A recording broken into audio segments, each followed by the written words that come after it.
Hello guys, welcome back to my channel. ये video रहेगा unit 3 nationalism in Europe का last topic. Unit 3 का last topic है। आगे 4, 5, 6 जो भी लेसन बाकी है इसी यूनिट का, चैप्टर 1 का, वो भी करेंगे। लेकिन अभी के लिए यूनिट 3 इस वीडियो में ख़त्म हो जाएगा। तो यूनिट 3 का ये लास्ट टॉपिक है। इसका नाम है द रेवोल्यूशन ऑफ लिबरल्स और द लिबरल रेवोल्यूशन ऑफ 1848। इसका मतलब क्या होता है? देखिए, दो बातों को समझना है।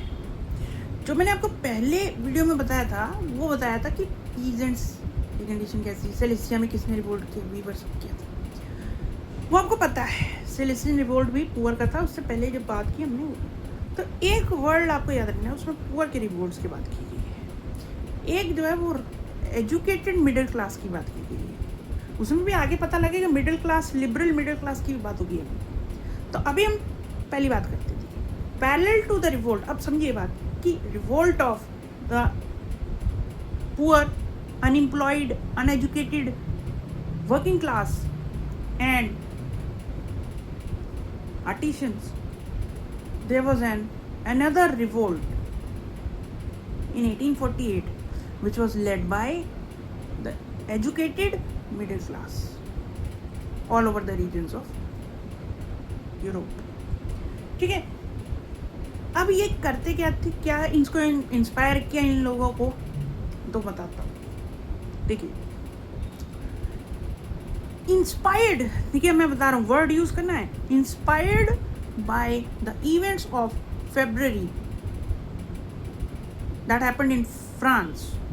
जैसे क्या हुआ था कि abdication of monarch, Louis Philippe चले गए थे ना देश छोड़ के, तो एब्डिकेशन कर दी मोनार्क।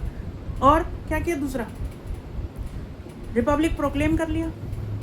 ठीक है, यूनिवर्सल सफरेज वाज ग्रांटेड, ऐसे ही किया था ना फ्रांस में, याद हो। तो इसको देख के they were very much inspired.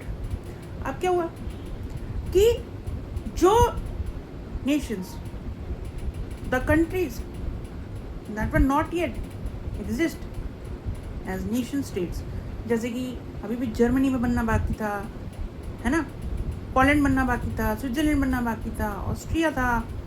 ठीक है, ऐसे बहुत सारी कंट्रीज हैं जो अभी भी नहीं बनी। तो वो बड़ा, उन कंट्रीज में क्या हुआ, the liberal educated members, all man women, क्या करने लगे, started to put their demands forward. उनकी डिमांड क्या थी, यही थी, the constitutionalism, the demand of constitutionalism and the idea of national unification. अब देखिए, अनरेस्ट को देखते ही, जैसे ही अनरेस्ट देखा, अनरेस्ट दिख गया कि भाई बहुत ज़्यादा सिचुएशन ख़राब है, इस सिचुएशन में they took the advantage of it and put forward their demands. उनका मानना था कि चलो हमारी ये डिमांड्स है, मान जाओ। पहला था freedom of press, freedom of association, second, third था एक कॉन्स्टिट्यूशन बनाओ based on the parliamentary principles should be there. ठीक है, ये चीज़ें वो मांग कर रहे थे। ठीक, अब यहाँ पे जो है आपका ये वाला पार्ट खत्म होता है कि डिमांड क्या थी, क्या।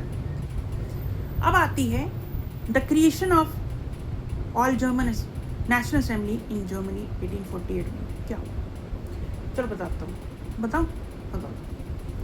वो कहता है इस टॉपिक में, इस सब टॉपिक में ये कहा गया है कि जो जर्मनी था ना, in German regions there were many political associations थी, जिनके मेंबर जो थे वो एजुकेटेड मिडिल क्लास से आते थे, प्रोफेशनल्स थे, जैसे बिजनेसमैन हो गए, प्रॉस्परस सेक्शन से सोसाइटी के लोग। Together they came into the city of Frankfurt city Germany में है, and decide to form an all German and voted for all German National Assembly। कब किया,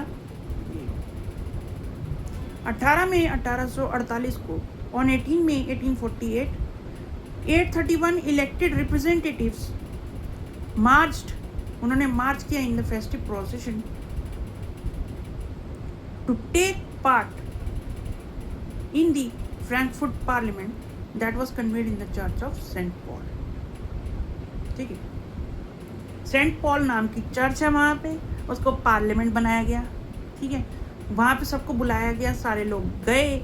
वहाँ पे उन्होंने क्या किया, what they did, they draft a constitution for the German nation and said that it should be headed by the monarchy with subject to parliament।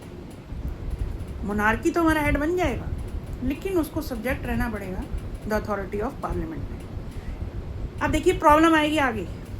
Problem क्या आती है, तो प्रॉब्लम ये आती है दोस्तों कि जब इनके डिप्टीज़ ने, जर्मन नेशन के डिप्टीज़ ने इन्हीं टर्म्स पे ऑफर किया crown to the king of Prussia, उनका नाम था फ्रेडरिक विलियम फोर, तो यही कहा भैया आपको बनना पड़ेगा, लेकिन आप पार्लियामेंट की अथॉरिटी पर रहोगे, कॉन्स्टिट्यूशन से चलोगे। उन्होंने मना कर दिया, ही रिजेक्टेड इट। और उन्होंने क्या किया, अदर मोनार्क्स को जो कि खुद नेशनल असेंबली की क्रिएशन की ऑपोजिशन में थे, उनके साथ ज्वाइन करके उनके साथ हाथ मिलाया। अब क्या हुआ, सेकंड प्रॉब्लम क्या आई कि जो मिलिट्री और एरिस्टोक्रेसी थी, सम थे वो राजा के, अगर ये राजा है समझ लो, ठीक है, तो मिलिट्री और एरिस्टोक्रेसी दोनों ही राजा की तरफ थी। तो उन्होंने क्या किया, they came very aggressively, they criticise the creation of national assembly, तो वो भी अगेंस्ट हो गए। ठीक है, उनकी स्ट्रांग हो गई होल्ड इन्फ्लुएंस। और तीसरा क्या हुआ कि तीसरा ये हुआ दोस्त कि जब जो middle class, educated middle class के लोग पार्लियामेंट में इलेक्ट होकर बैठे थे, they ignored and rejected the demands of poor peasant working class. इनकी अगर आपने डिमांड रिजेक्ट कर दी तो कॉन्सिक्वेंटली पुअर पीजेंट्स ने अपना सपोर्ट खींच लिया वापस, और वहाँ से उनको सपोर्ट मिला भी नहीं। तो अल्टीमेटली इस सिचुएशन को देखते हुए the military was called upon, and military की वजह से क्या हुआ, the assembly was forced to disband. So in this topic, particular topic, the creation of all German National Assembly, Germany, it was a failed attempt, fail हो गया ये attempt. ठीक है, इसीलिए जर्मनी को यूनिफाई करके बहुत टाइम लगा, बाद में हम पढ़ेंगे आगे चैप्टर में, अगले चैप्टर्स में, तो वो इसलिए टाइम लगा। और नेक्स्ट आता है the issue of giving, extending the political rights to women was still a controversial issue women one within the liberal movement के अंदर भी तो था, पीछे पढ़ाया था। तो वही कह रहे हैं कि women participated actively in the movements, demonstration, they have their own newspapers, ठीक है, their own demonstration and political meetings, but still they were not given the right to vote और universal suffrage during the election of national assembly. ठीक है, instead they were admitted only as observers and were made to stand in the visitors gallery. ठीक है, ये कहा गया। और lastly क्या हुआ, लास्टली ये हुआ दोस्तों कि चाहे कंजर्वेटिव रिजिम्स ने वो लिबरल मूवमेंट्स को सप्रेस कर दिया, लेकिन वो अपना ओल्ड अथॉरिटेरियन कंजर्वेटिव ऑर्डर वापस नहीं चला पाए, ज़्यादा नहीं खड़ा कर पाए। क्यों? क्योंकि मोनार्कीज जो थे ना, उन्होंने रियलाइज़ कर लिया कि ये जो साइकिल है रेवोल्यूशन का और रिप्रेशन का, ये तो कंटिन्यू रहेगा तब तक जब तक हम लिबरल नेशनलिस्ट को कुछ राइट से कंसेशन दे नहीं देते। So they agreed and gave some concessions to the liberal nationalist to end this. And उसके बाद क्या किया, उसके बाद ये किया दोस्तों कि जो हमारा ऑटोक्रेटिक मोनार्कीज थे ईस्टर्न यूरोप की, they agreed and they initiated the changes that were already there in the western Europe. ठीक है, तो इसमें हमने याद रखना है चेंजेस क्या क्या किए। तो पहला किया the bonded labour and the serfdom, जो होता था ना बंधुआ मजदूरी को, वर एबॉलिश कर दिया गया in the Russia and the Habsburg dominions, जहाँ भी हैम्सबर्ग का रूल था और ये हमारा रशिया था, यहाँ पे ये बंद हो गई। सर्फडम भी, बंधुआ मजदूरी और स्लैब लेबर ये भी बंद कर दी, सर्फडम जिसको कहा जाता है।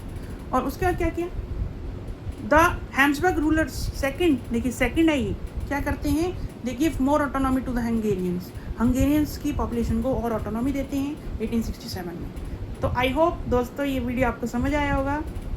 Don't forget to like share and subscribe. तब तक के लिए ये तरफ से गुड बाय।